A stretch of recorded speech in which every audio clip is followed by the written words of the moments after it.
Diyan ka lang, huwag ka nang lalabas na tali. Yan lang kayo, nak. Ah, wag na kayong lalabas kasi nagluluto doon si mama, oh. Ayun. Nagluluto ng ulam ng mga dugi sa kabila.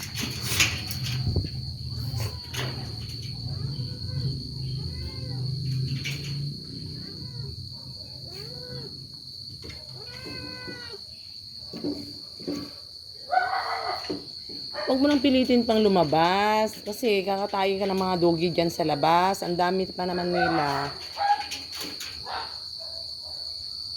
Huwag kang lalabas, Makdo, ah. Diyan ka lang, nak.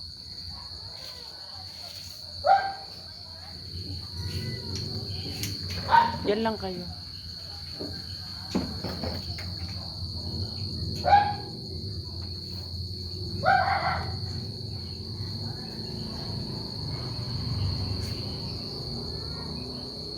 Gusto nilang lumabas yung aking mga doggy, mga guys, kaso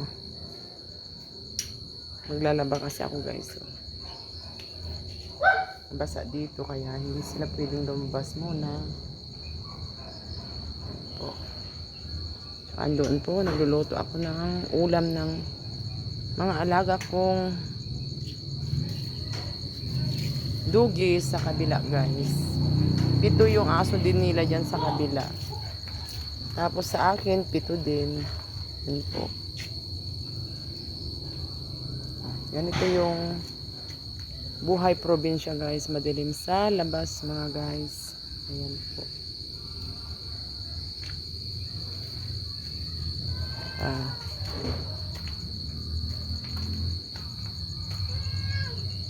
Yan po ang pinaka kwarto ko, guys. Ang bintana na yan. Doon po yung aking mga mingming. Tapos na po sila, guys, na kumain. Ganon din yung aking mga baby dog, mga guys. Yan po.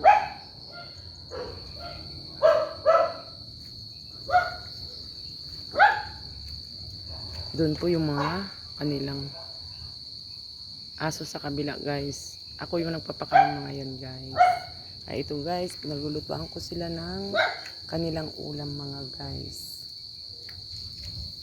Hindi sila kakain, guys, kung wala silang ulam. Pero yung mga aso ko, guys, nagpapasalamat ako. Dahil may ulam man sila sa wala, guys, kumakain yung aking mga baby dog. Siguro naintindihan rin nila ako, guys, yung aking kalagayan. Ayan po. Kakain sila. Kahit wala silang ulam. Pero yung mga doggy nila yun, guys, oh, andun, oh. Malapit sa gate. Yan po. Ganito katahimik dito, guys, sa aming tinitirahan ng aking mga baby dog and baby cat. Yan po, mga halaman ko sa harap ng aking kwarto. Yan po. Yung pinaka-terrace sa labas ng aking kwarto. Pero guys, hindi ako natutulog doon, guys. Gawa sa aking mga baby dog, guys. Hindi pwede, bawal po. Kasi magagalit po yung nagmamay-ari, mga guys. Kaya, dyan po kami natutulog, guys. Dyan. Sa bakanting yan. Si Makdo dito sa labas, guys, kasi mag-away-away sila. Hindi na katulad dati, guys, na nandoon kami sa Marikina. Natabi-tabi sila. Umiba yung ugali ni Makdo sa mga maliliit kong baby dog, mga guys. Ayan po. Si Makdo. Ay, hindi pwedeng lumabas si Makdo, guys, kasi awayin siya ng mga alaga kong aso sa labas.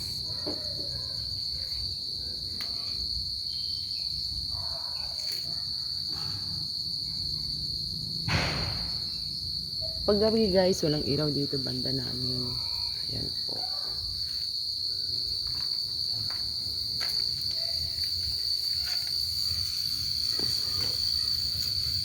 Ito, guys, pinapalambot ko Kasi yun ang ano nila, ulam yung mga alaga ko dyan sa labas.